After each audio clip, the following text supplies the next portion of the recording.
Vivian Knox wasn't the kind of tenant who made waves.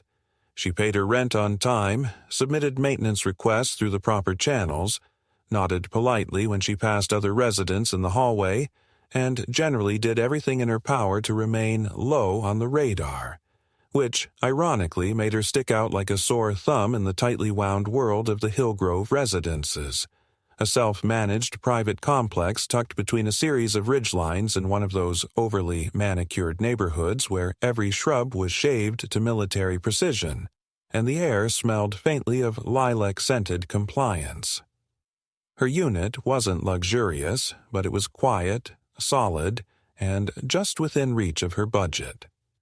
She leased it from a distant property owner who'd inherited it from a deceased relative and showed zero interest in managing it directly, beyond cashing the rent checks and forwarding HOA emails.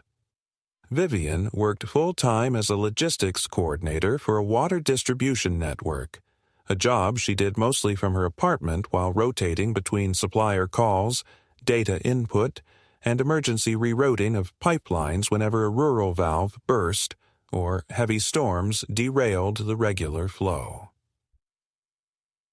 She understood pressure systems, failure points, and backup infrastructure better than most, which made it all the more ironic that, in the one area of her life where she needed a functioning backup, her own bathroom, she was helpless. The water lines in her unit were a disaster.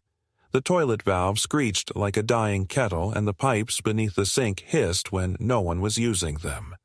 Her landlord had acknowledged the issue in vague, disinterested terms, claiming it was on the list for repair. But after 3 weeks of delayed plumbing work and shut-off notices that went nowhere, Vivian made a temporary adjustment. She began using the shared restroom facility in the poolside lounge, a clean, spacious area technically available to all residents. The keypad code was provided in the welcome packet, and though most people rarely used it, she had every legal and practical right to access it, especially with her unit's water issues being unresolved. From the beginning, however, there was friction, specifically in the form of Karen Morrison. Karen wasn't just the building's acting manager, she was its living embodiment. A woman with a hawk's gaze and a neck that always seemed slightly tensed, she had assumed managerial responsibilities after her predecessor resigned due to health issues, though the word around the complex was that he'd simply had enough. Karen ruled the complex like it was her personal estate. She didn't work for the residents, but rather saw herself as the gatekeeper of a delicate order that could collapse at any moment if people like Vivian weren't put in their place early. She dressed like a paralegal and spoke like a disappointed parent, and Vivian had felt her disapproval from the very first day when she moved in wearing faded work jeans and a hoodie stained from lifting boxes. Karen's disdain for Vivian didn't take the form of loud confrontations or outright refusals. It was more elegant than that. It was a kind of aggressive oversight, an oxygen-sucking omnipresence that left Vivian feeling like she was always being judged from somewhere just out of frame. Comments about how some residents didn't quite blend with the aesthetic, or that certain renters were disrupting the community's professional image, floated through the monthly bulletins. When a package was delivered late or left in the wrong spot, Vivian's door was the one knocked on. And when she began using the shared restroom daily, keying in the code, doing her business quickly and cleanly, and returning to her apartment without incident, it was only a matter of time before Karen weaponized her authority. The first sign was subtle. One afternoon, Vivian returned from a brief errand to find a yellow slip taped to her door, a reminder notice about appropriate use of community facilities. It was signed with the printed name of the property association, but clearly phrased in Karen's favorite passive-aggressive tone. Vivian ignored it. She had no intention of giving it weight. She was doing nothing wrong, but 3 days later, her code to the shared lounge no longer worked. She assumed it was a malfunction until she saw the look on Karen's face. Calm, composed, just a touch too knowing, when she passed by on the stairs that evening. The next morning, Vivian tested the keypad again. Still locked out. She sent an email to the address listed on the association's bulletin, and when she got no reply, she walked down to the front office during posted hours. Karen was there, standing behind the desk like she was posing for an audit, and offered a smile that didn't reach her eyes. "The lounge is undergoing an internal maintenance review," she said, her voice coated in that awful, pleasant indifference. "Access is restricted for now. Shouldn't take more than a week." Vivian blinked. "That's not posted anywhere." Karen's head tilted. "It's a policy decision. Not everything needs to be posted." Vivian, feeling the temperature rising in her face, chose her words carefully. "There's nothing wrong with the lounge. I used it yesterday. If this is because I've been using the restroom there—" "Ms. Knox," Karen interrupted, placing her hands flat on the counter. "This isn't personal. We simply expect residents to maintain primary sanitation within their own units. The lounge is a convenience, not a crutch. Perhaps it's time to escalate that plumbing issue of yours. I'm sure your landlord would be interested to hear how often you're utilizing shared resources." The implication was clear. You're being watched. Vivian left without responding. Her fists were clenched the entire walk back. That evening, the toilet in her unit belched brown water and sputtered to a stop. She couldn't sleep that night. The injustice burned beneath her ribs like acid. She knew how these people worked: conform or be squeezed. The bathroom was no longer just about hygiene. It was control, humiliation, a lever Karen pulled whenever she wanted to remind Vivian that she was a guest in someone else's sandbox. The next morning, Vivian tried one last time to access the lounge. Her bladder ached, her nerves frayed, but the keypad blinked red. Denied. She stood there trembling, hand on the steel handle until her body gave up. She urinated right there on the hedge beside the door, in plain view of the security camera mounted above the gate. She didn't feel shame. She felt rage. Not just at Karen, but at the entire silent, complicit structure that allowed this kind of abuse to fester under the polite guise of policy. And when she turned and walked away from the steaming puddle, her mind was already drafting a new plan. Not revenge, not yet, but something far more dangerous. Defiance. And it would begin with her returning the favor, by delivering her response personally, directly, and unapologetically, through Karen's mail slot. The aftermath was quieter than Vivian expected, which made it worse. There was no immediate knock at the door, no confrontation, no building-wide email condemning her as a deviant or warning other residents to maintain community standards. Instead, silence blanketed the next 24 hours like the stillness before a storm, the kind of silence that prickled under the skin and made every creak in the wall sound accusatory. Vivian half expected to see police on her doorstep, or a letter slid under her door declaring some legal consequence, but nothing came. She walked the halls of her building with her head held high, daring anyone to meet her gaze, and yet she noticed the way some neighbors turned quickly into their apartments or averted their eyes in the elevator.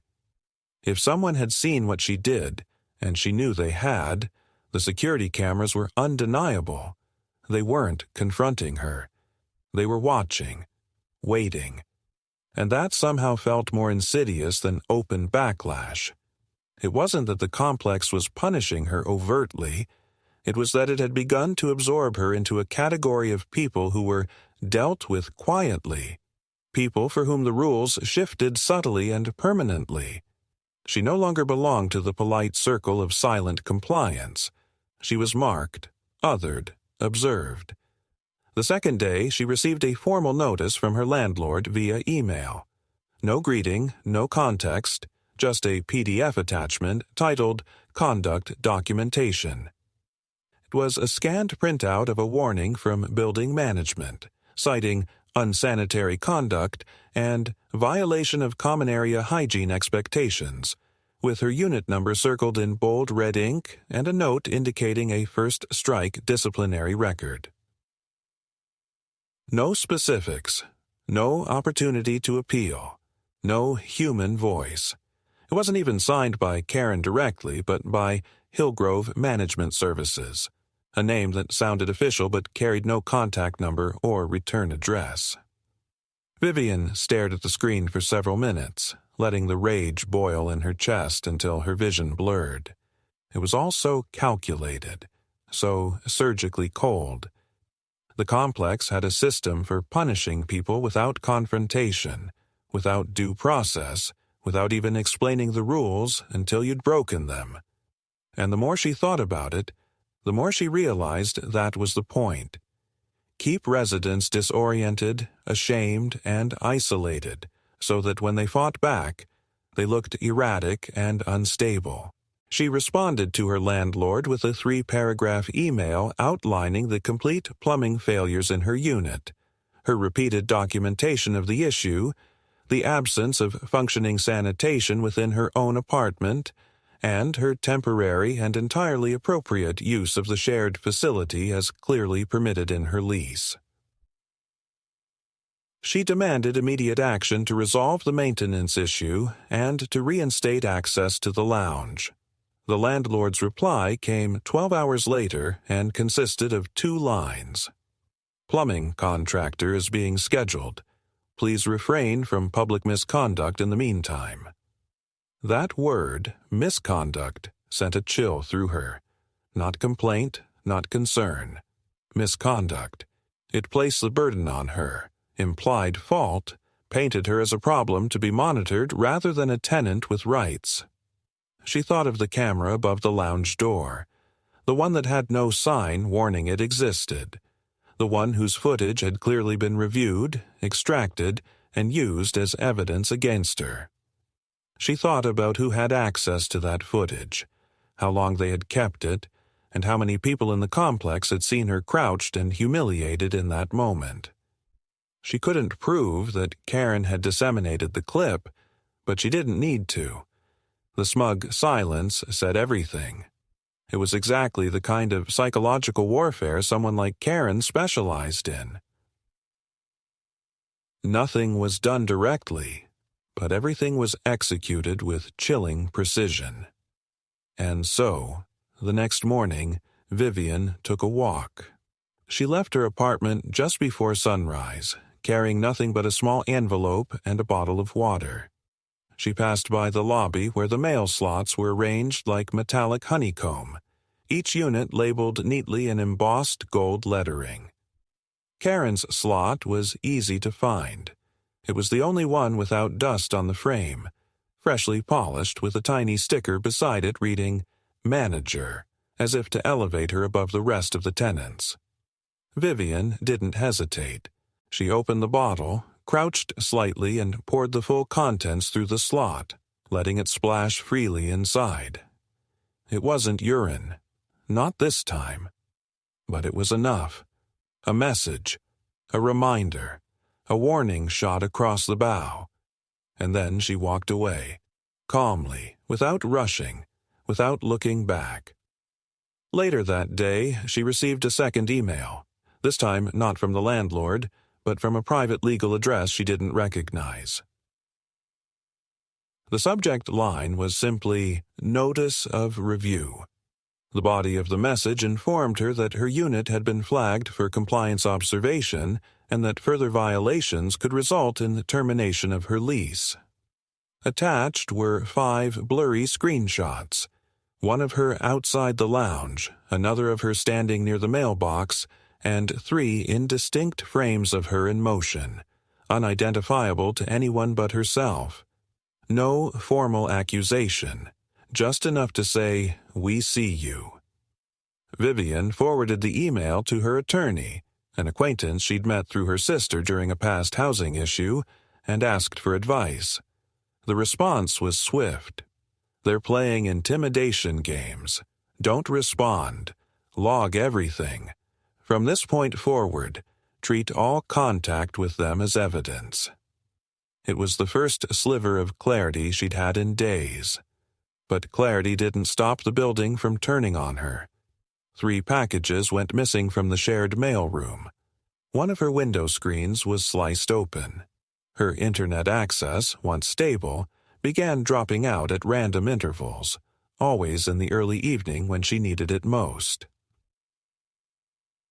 When she submitted a service ticket, the ISP told her it was a signal interference issue from the building. She began hearing things at night, metal creaks outside her door, the subtle rasp of footsteps pausing and retreating, faint tapping sounds from the ceiling vents. At first, she thought it was paranoia. Then she found the sticky note. It was waiting for her inside her refrigerator, stuck to the middle shelf. It read, "Clean up your behavior. We're watching." The handwriting was unfamiliar, jagged, deliberate. The door hadn't been forced. There was no sign of entry. Her locks were untouched. But the note was real, and it shattered something inside her. Not fear, not panic, but that last thin layer of trust in the idea that home was a safe space. She filed a police report. The officer who showed up was young, distracted, and took her statement without even pretending to believe her. He asked if she had anyone who might be pranking her. She said no. He asked if she'd considered installing one of those doorbell cameras. She said the building didn't allow them. He shrugged, thanked her, and left. When she called her attorney the next morning, he recommended filing for a third-party inspection of the unit. If they're harassing you through utilities, through access codes, through any kind of indirect control, you need to build a trail. Make it official. If they're entering the unit, that's a violation of privacy law, regardless of their authority. Vivian agreed, scheduled the inspection, and then, for the first time in weeks, left the building for more than an hour. She drove to the far end of the city, parked near a public library, and sat in silence. She didn't cry. She didn't panic. She strategized. If they wanted to grind her down, they'd have to work for it. She wasn't going to escalate with violence or hysteria.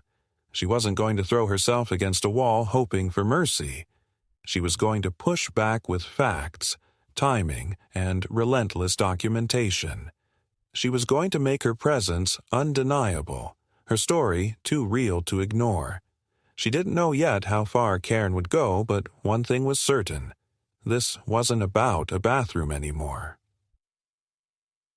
This was about power. And power, she realized, could only control you if you let it. The building inspection wasn't meant to be a declaration of war, but that's exactly how it was received. The inspector, a middle-aged woman named Denise Rawlins, arrived in a gray sedan with no logos and a clipboard that looked like it had seen every type of complaint imaginable. She wasn't chatty, wasn't warm, but she was methodical, stepping into Vivian's apartment with a kind of composed alertness that gave Vivian, for the first time in days, a sense that someone, anyone, was finally taking this seriously. Denise didn't react to the jagged lines of cracked tile in the bathroom or the water damage along the wall behind the toilet that had grown from a yellowed streak into a full bloom of mildew.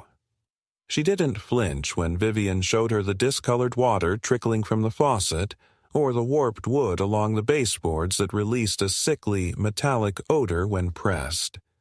She took notes, measured pipe output, checked vent flow, tested power outlets, and in less than 20 minutes, confirmed what Vivian already knew. Her unit was not only unfit for regular habitation but dangerously neglected.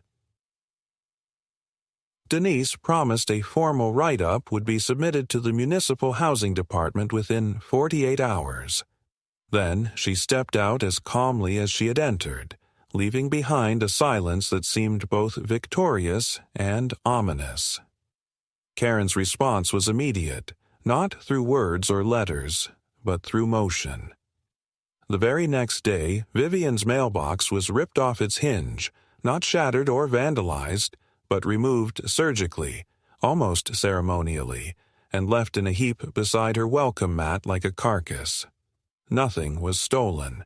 No one claimed responsibility. But Vivian understood. It was retaliation, a warning in brass and screws: escalate, and you'll bleed. When she called the front desk to report the issue, she was met with cheerful confusion. "That's odd," the clerk said. "Are you sure it wasn't just the wind?" Vivian didn't respond. She hung up, photographed everything, time-stamped it, and logged it with her attorney, who now kept a shared folder labeled Knox Building Incidents. 2 days later, the building sent a maintenance notice claiming her unit would undergo structural checks to ensure compliance with insurance standards. Vivian refused access without legal presence, citing the recent refrigerator note and the missing mailbox. The building replied with a 3-line email. Non-cooperation noted. Failure to allow inspection may result in liability reclassification. Her lawyer advised her to install a camera inside the apartment, despite building policy. If they come in, you want evidence. They've escalated already. Now it's your turn to prepare. So she did. She bought a discreet motion-activated camera from an electronics store across town and placed it in her living room, angled toward the front door. That camera recorded 2 things that week. 1, a late-night sequence of soft, scratching sounds from outside her door, never followed by knocks or footsteps, just a persistent rasp, as though someone were testing the edges of the frame. 2, a single 14-second clip of the door handle turning slowly before snapping back into place. Someone had a key. Vivian never heard them enter. Nothing was taken. But someone was trying. And that, in itself, redefined the threat. Then came the letter. Not an email, not a posted bulletin, but a hand-delivered, cream-colored envelope slipped under her door with no return address. Inside, a single typed paragraph. The community has begun to question your presence. This is not about policies anymore. It is about compatibility. Those who refuse to integrate cannot expect longevity. Consider relocating, for your own comfort. No signature, no letterhead, just a threat dressed up as advice. She took it to the police station, demanded it be entered into her complaint file. The officer on duty took one look and said, "It's vague. We can't prove intent." Vivian stared at him in disbelief. "They told me to leave or face consequences." He shrugged. "They told you to consider relocating. It's not illegal to make suggestions." Her voice cracked, not with fear, but with frustration. "How many suggestions do I have to get before someone cares?" The police didn't move, but the threat did. It spread like static, subtle and pervasive. Suddenly, neighbors who once nodded became mute shadows. Notices began appearing near the lobby. Keep our spaces respectful. Cleanliness is everyone's responsibility. Report behavioral disturbances. No names but images of trash bins left ajar and silhouettes that resembled Vivian's posture. She began to feel it everywhere. In the way elevator doors closed just a little too quickly, in the awkward glances exchanged behind tinted glasses, in the way one child pointed at her in the parking lot while his mother pulled him away as if from disease. It reached a breaking point 3 nights later. Vivian returned home from a grocery run to find the smell before the sight. A thick, sour stench rising from the hallway, seeping through the cracks of her unit like a warning gas. She unlocked the door, stepped inside, and immediately gagged. Her entire apartment had been coated with bleach. Not spilled, sprayed. Every surface, from the countertops to the carpet, shimmered with residue. The walls dripped. The scent burned her nostrils. In the center of the living room, a single note sat taped to the coffee table.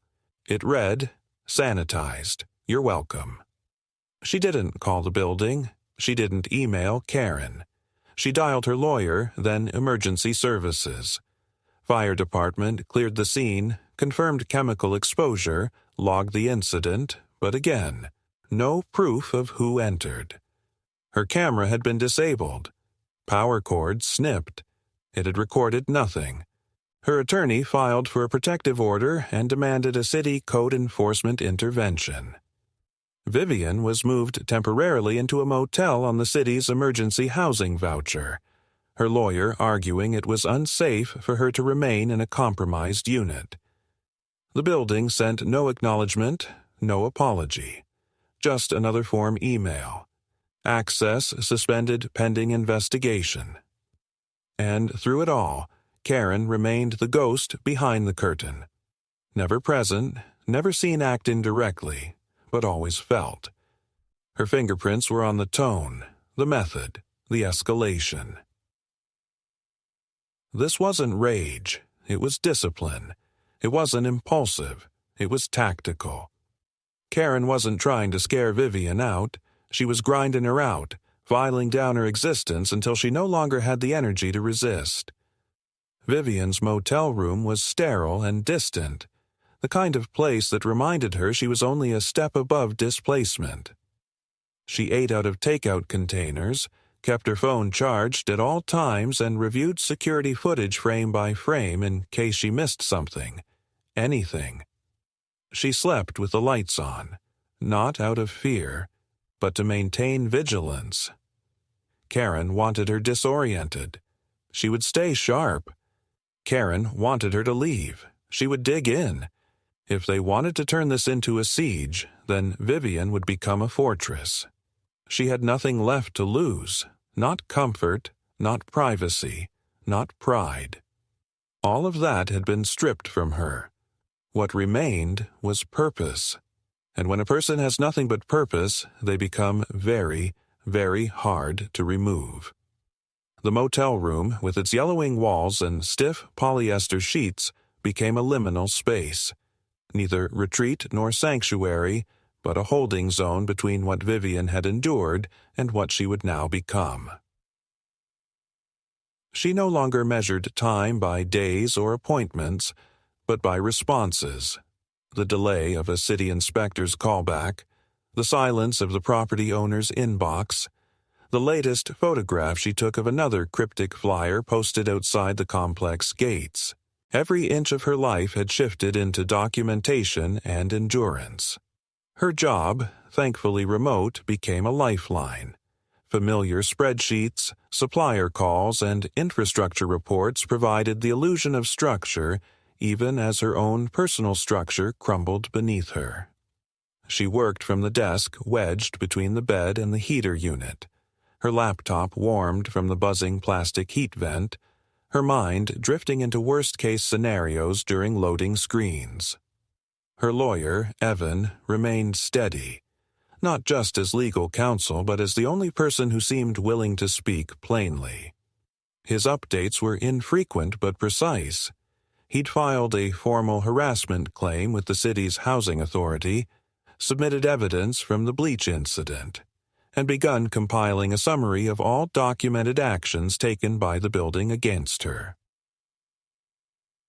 He had even hired a private third-party property evaluator to conduct a follow-up inspection of the complex's shared lounge and restrooms, the original point of conflict, to determine if the facility's closure and her code deactivation had any legitimate justification.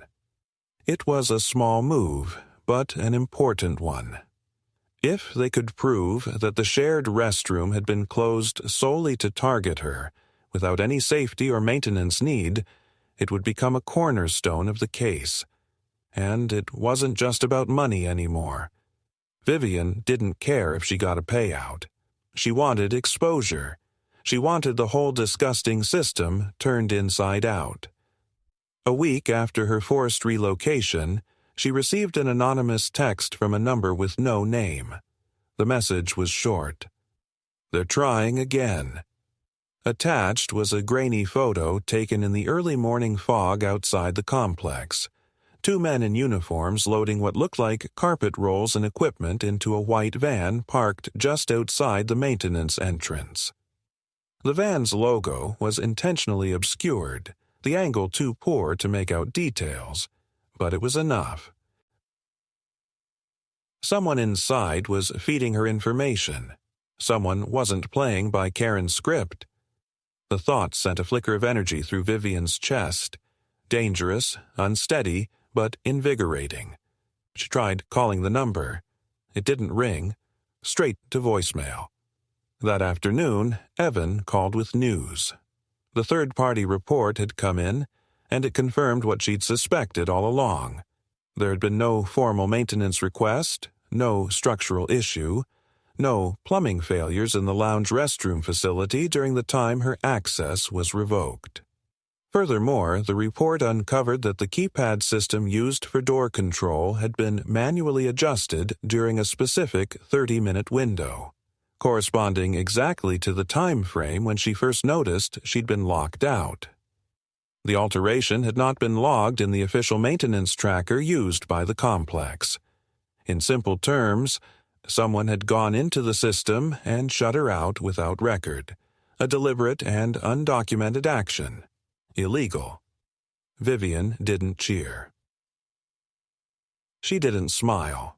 She inhaled slowly and let the confirmation settle deep inside her ribs like steel reinforcement. There would be no sudden resolution, no grand courtroom climax. But this changed the equation. The game was no longer about proving harm. It was about showing that harm had been engineered. That someone, likely Karen, had taken administrative tools and twisted them into weapons of punishment. Evan began laying the groundwork for a broader civil suit, one that would include emotional distress, displacement damages, and unlawful harassment. It wouldn't just name the building management, but Karen individually. That kind of pressure mattered. But just as she began to feel her footing return, the retaliation shifted form. Karen was smart. Vivian had underestimated how much. The next assault didn't come in the form of bleach or tampered mail. It came in whispers. At first, it was a simple email from HR at her workplace, a vague inquiry about her current address status, prompted, supposedly, by an anonymous community safety alert received via the company's general contact form. The content of the alert wasn't included. Just the suggestion that perhaps Vivian was undergoing instability and might benefit from wellness support. Evan warned her. They're trying to make you look unhinged. They know the legal case is tightening, so now they're trying to poison the well, destroy your credibility in quiet ways. Then came the second blow. Her bank account was flagged for suspicious login attempts. Her utilities were accidentally deactivated at her motel. She received a robocall from a debt collection agency demanding payment for a gas bill she'd never received, from a provider she didn't use. Each thing on its own seemed minor. Together, they painted a clear picture. Karen's influence extended further than the walls of the complex. She wasn't acting alone anymore. Others in the building had joined in, or been coerced into joining. Vivian couldn't trust anyone within those gates, but someone on the outside still had eyes. A second text came, 2 days later. Same blocked number. This time, a video. A shaky pan of the building's back entrance. A man in uniform, maintenance maybe, leaving a storage room with a black plastic bag held awkwardly at his side, like it was heavier than it looked. The camera zoomed in as he loaded it into the dumpster. The caption below read, Top floor tenant's complaint letter. Never reached the board. Vivian stared at the video, replayed it 3 times. Then she called Evan. "Someone's helping me from inside," she said. "They're watching what's being covered up." Evan paused. "That's good," he said finally. "But be careful. If Karen finds out someone's leaking, she won't stop at just you." Vivian sat back in the motel room chair and looked at her reflection in the muted screen of her laptop. She looked older, thinner, angrier, but sharper. The kind of sharp that couldn't be dulled by fear anymore. The fight wasn't about survival now. It was about exposure. She didn't want to escape. She wanted to drag everything into daylight and leave it there for the world to see. Karen's control, the building's compliance, the system that enabled both, it had gone unchecked because it operated in silence. But that silence was cracking, and Vivian, at its center, had become the one thing they hadn't prepared for. Someone who didn't run. The silence after the second video was not peace, it was recoil. Vivian knew this now. Every time Karen or the building drew back, it wasn't surrender. It was the drawing of a new weapon. The next blow didn't come with force, it came wrapped in routine. A letter from the city's rental oversight department arrived, sent to her motel address, crisp and official, with a neutral seal. It stated that her eligibility for emergency housing support was under review due to newly submitted information suggesting voluntary displacement. The wording was technical, clinical, but beneath it pulsed the familiar venom of Karen's fingerprints. Someone had claimed that Vivian had willingly vacated her unit, that she had left of her own accord, that the bleach incident was undocumented and unverified, and that there was no active complaint from the tenant at the time of departure. Evan was livid. He immediately contacted the case manager overseeing Vivian's file, submitted every document, photo, police report, and inspector's statement they had, and demanded the review be halted pending further investigation. But it didn't matter. The letter had already triggered a chain reaction. The voucher support would be frozen within 72 hours unless reversed, and the motel, which had already been grumbling about late reimbursements, was now threatening to evict her unless she began paying out of pocket. Vivian didn't have the funds. Her savings had been bleeding since the second week of this ordeal, and though her job continued to support her remote work, she had already scaled back hours just to survive the emotional and logistical chaos. She spent 2 nights staring at the ceiling, thinking through the options. She could crash with her cousin in Glendale, but that would mean conceding distance, and Karen would interpret her absence as victory. She could move to a new complex, start over, but the case would lose weight without her direct presence. The other option, the only one that truly made her stomach clench, was to go back. Return to that building, to the unit she no longer trusted, to the floorboards that had been soaked in bleach, to the air that reeked of surveillance and threat. It wasn't just about fear, it was about control. If she went back, it would have to be on her terms. Evan laid it out clearly. You have the right to return.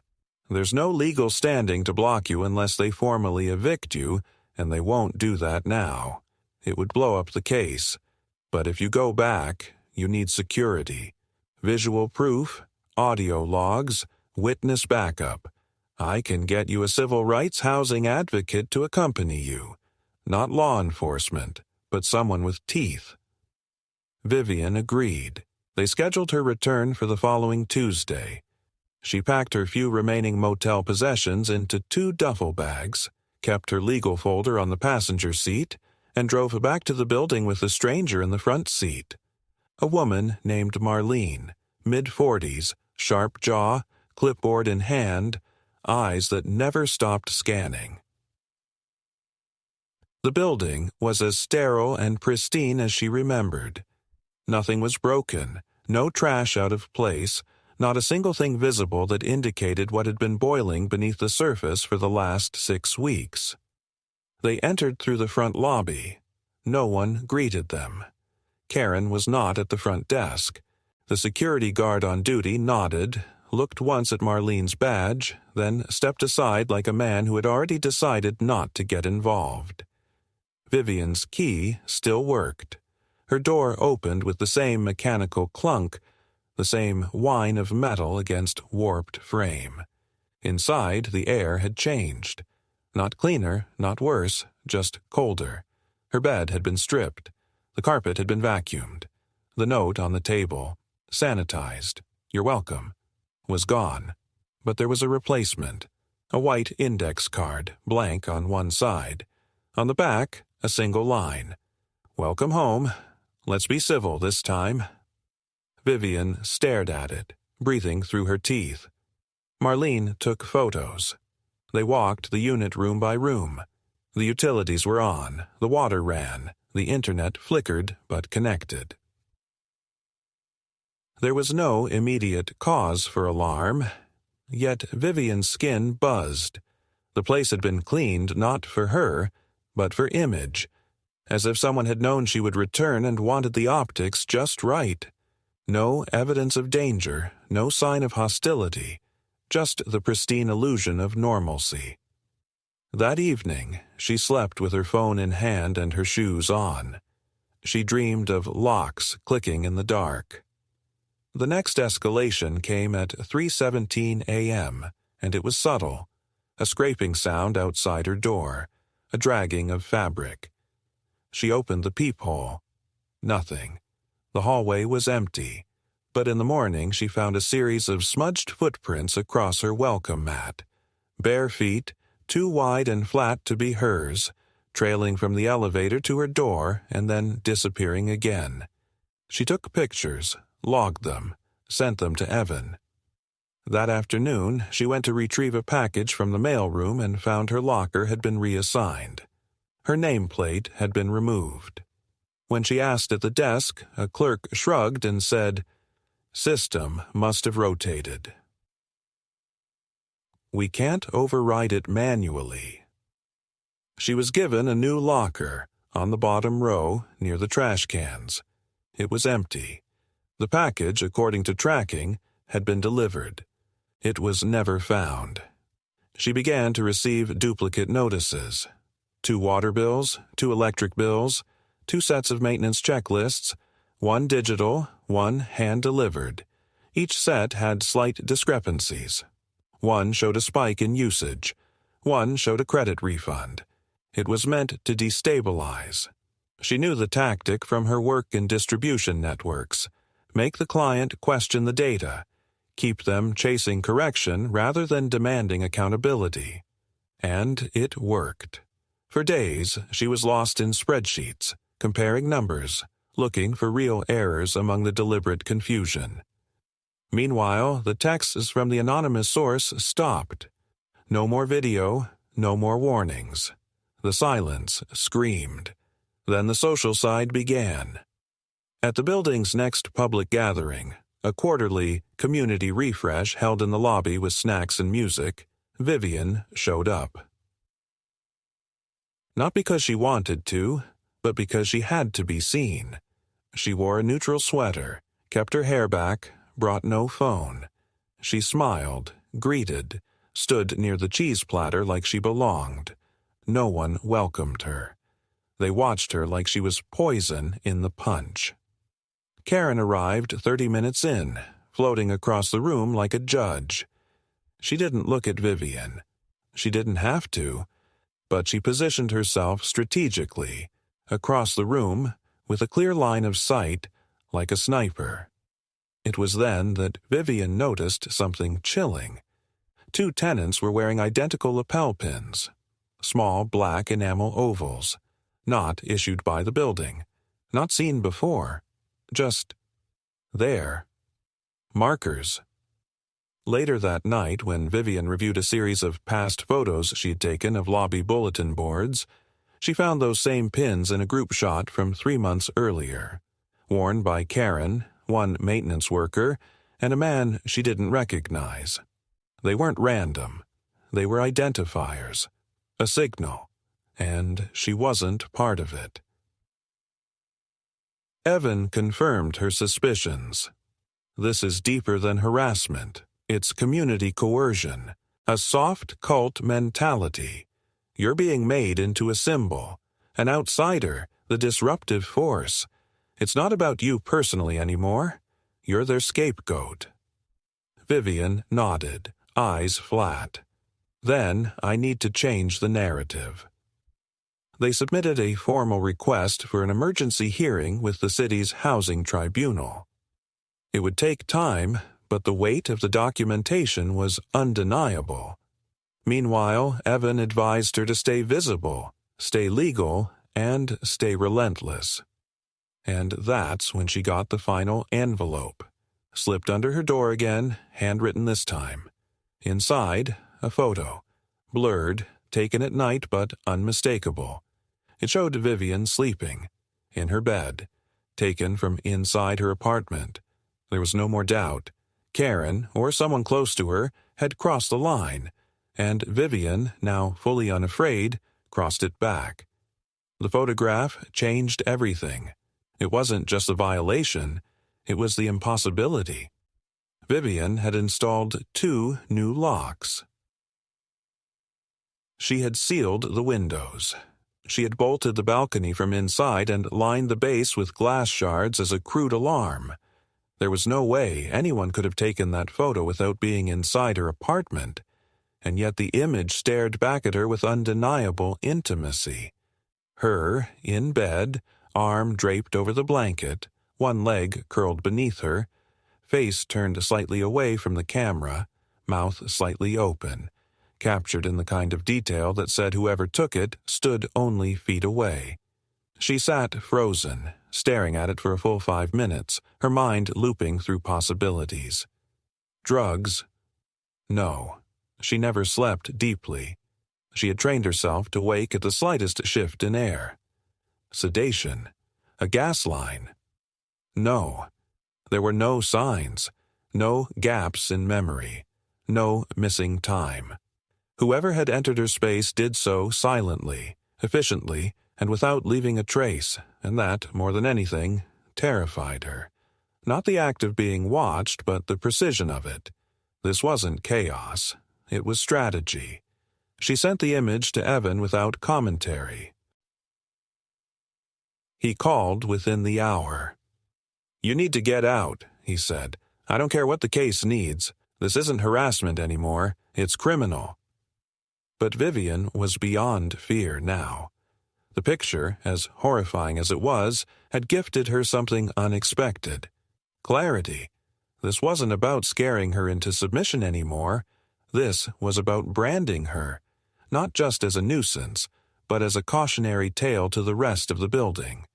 If she fled, she'd confirm the narrative they had built, that she was unstable, irrational, incompatible with the so-called values of the community. But if she stayed and exposed it, visibly, undeniably, she could burn the entire lie to the ground. So she made her move. The next morning, she walked into the front office unannounced. Karen was there as expected behind the faux marble desk, typing something with exaggerated focus.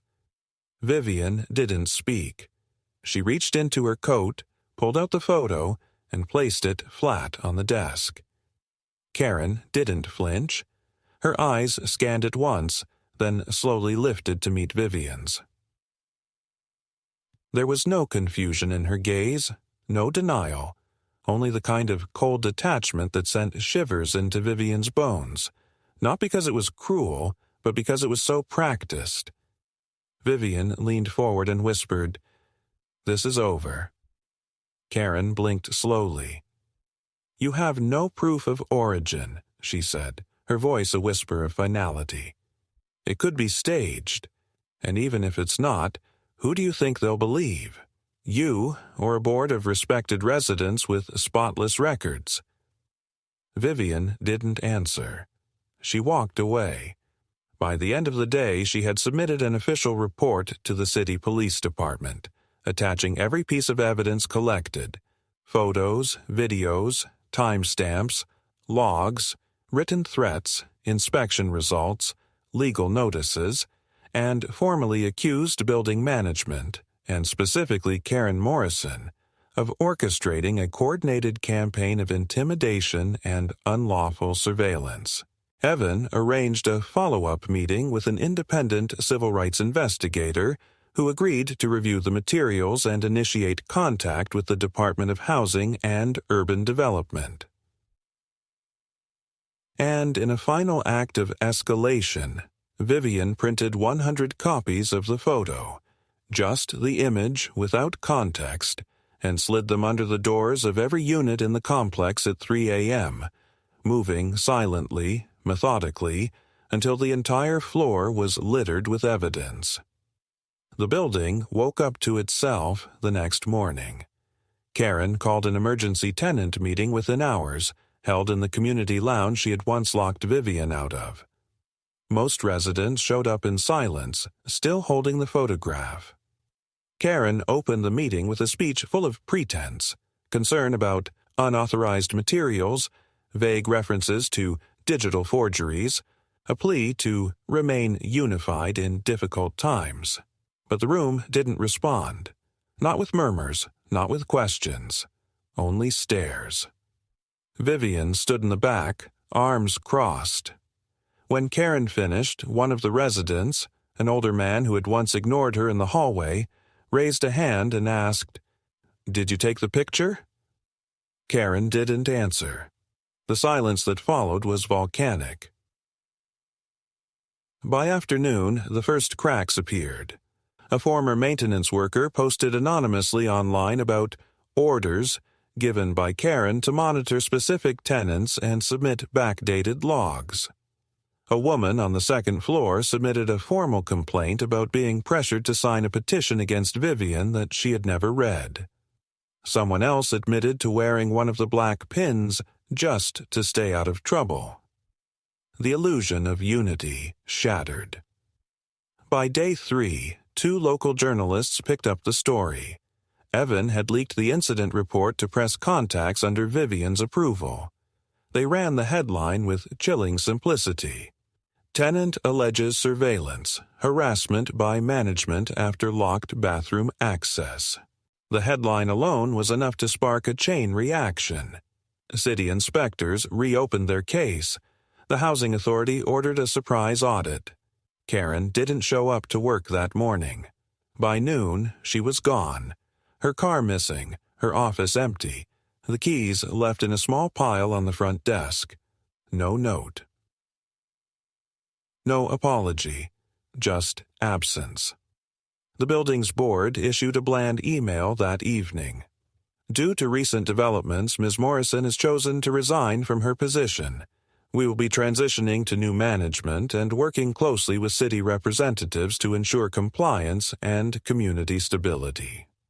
No mention of Vivian. No mention of the photo. But everyone knew.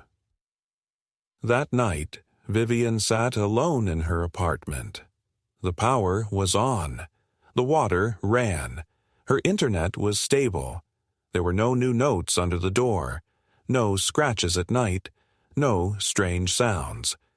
For the first time in weeks, she breathed deeply without bracing, and when she lay down in bed, she didn't flinch at the sound of a floorboard or the whisper of wind against the window. The war was not fully over. There would still be hearings, paperwork, investigations. But the monster had been dragged out of its cave, and the silence that replaced it was not empty. It was clean. Vivian closed her eyes and slept without fear, not because the world had righted itself, but because she had stood her ground when it mattered most. And because sometimes the sharpest act of resistance is simply to refuse to leave. The weeks that followed were strangely quiet, not in the way that precedes disaster, but in the way that remains after a long, bitter storm. The building didn't erupt in applause. No one offered flowers or thanks, and no apologies came from the residents who had once flinched at the sight of her. But that was never the point. Vivian didn't want validation. She wanted space. And now, for the first time since moving in, the complex felt like it belonged to her as much as anyone else. Karen's absence left a vacuum in the structure of control that had governed the place like a silent religion.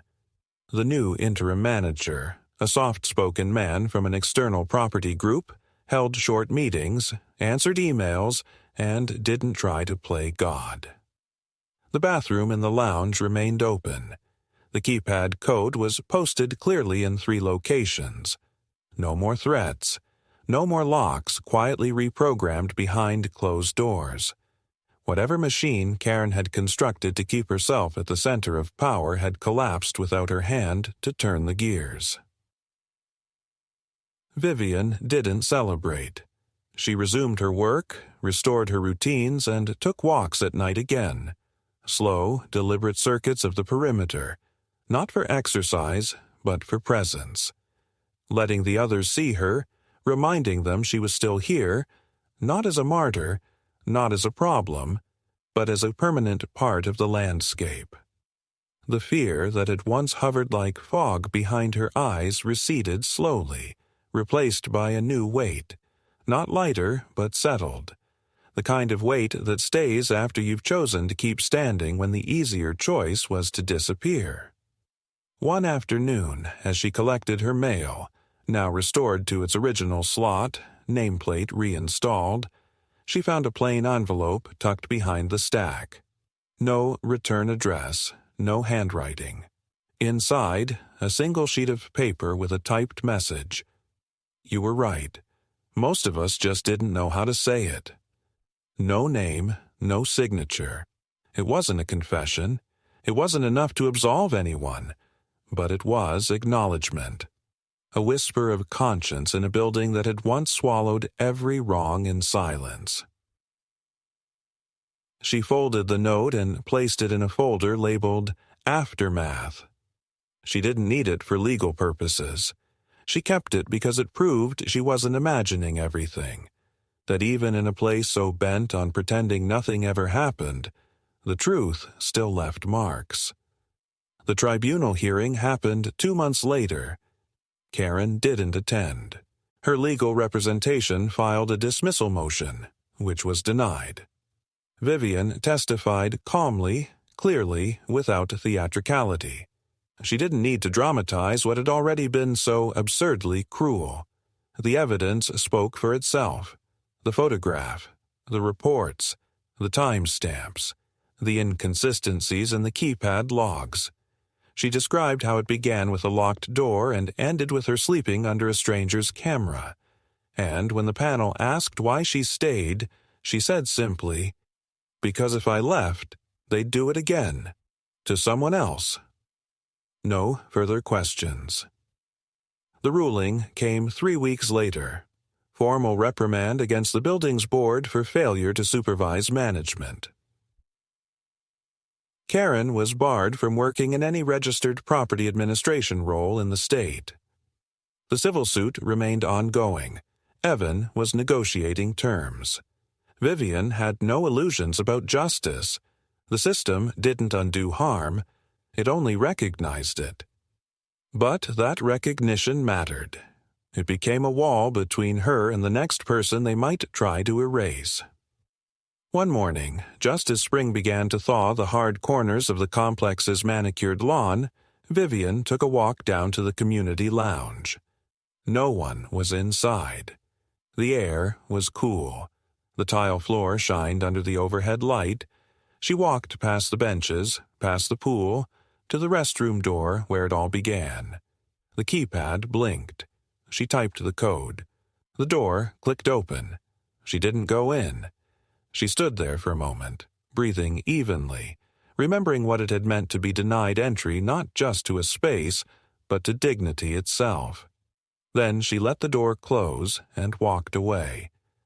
Back in her unit, she took out a marker and a small piece of masking tape. She stuck it inside the door of her refrigerator, in the same place where the note had once warned her she was being watched.